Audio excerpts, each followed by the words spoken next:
Bonjour, je m'appelle Zoé. J'ai 10 ans et demi et j'habite à Darnos. Je vais vous lire un petit passage du journal de Gurty Paris pour l'hiver de Bertrand Santini. C'est l'histoire d'une petite chienne qui s'appelle Gurty. Elle vit à Paris avec son maître Gaspard. C'est Gurty qui a elle-même écrit son journal. J'ai choisi ce passage car je le trouve drôle et qu'il me rappelle beaucoup ma petite chienne Punky. Au revoir. Moi et mon Gaspard, on habite pas loin de la cathédrale qui s'appelle Notre-Dame. C'est un grand bâtiment en forme de bonnet d'âne avec 2 cloches au bout. Il paraît que c'est beau là-dedans, mais moi, j'y suis jamais allée parce que les églises, c'est comme chez le boucher. Les chiens n'ont pas le droit d'y entrer.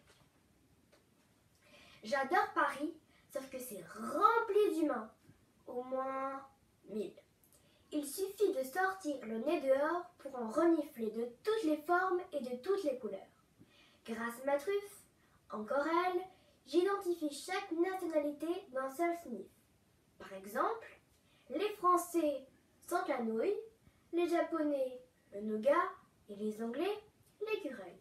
J'adore les Japonaises. Dès qu'elles me voient, elles me trouvent superbe et me prennent en photo en poussant des petits cris, exactement comme si on leur marchait sur les pieds.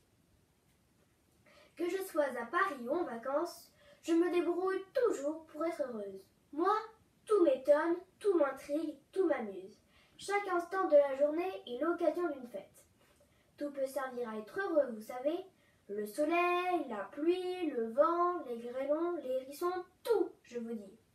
Pour qui sait le renifler, le monde est une malle remplie de trésors magiques. Devant un caillou, je m'émerveille une après-midi entière. Un lézard séché me distrait toute une semaine. Et même les chats arrivent à me faire plaisir au moment où ils s'en vont. Dans les yeux d'une mouche, j'aperçois toutes les couleurs du ciel. Dans la coquille d'un escargot, je devine des galaxies entières. Les saisons me plaisent aussi beaucoup, surtout l'été, l'hiver, l'automne et le printemps. Même quand on a mal, on peut essayer d'être heureux. Les bobos sont une promesse de bonheur car ils finissent toujours par passer et ce jour-là, alors, c'est vraiment la fête. Certes, le monde est vaste et le chemin de la vie est parsemé de trous, de pièges et de crevasses. Il faut faire gaffe, mais pour les éviter, rien de plus facile.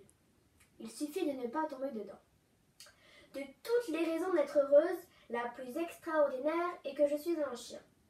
Si j'étais né humain, j'aurais été bête, et si j'étais né chat, j'aurais été moche. Moi, dès ma naissance, j'étais un chien, l'animal le plus doux au monde pour le bonheur.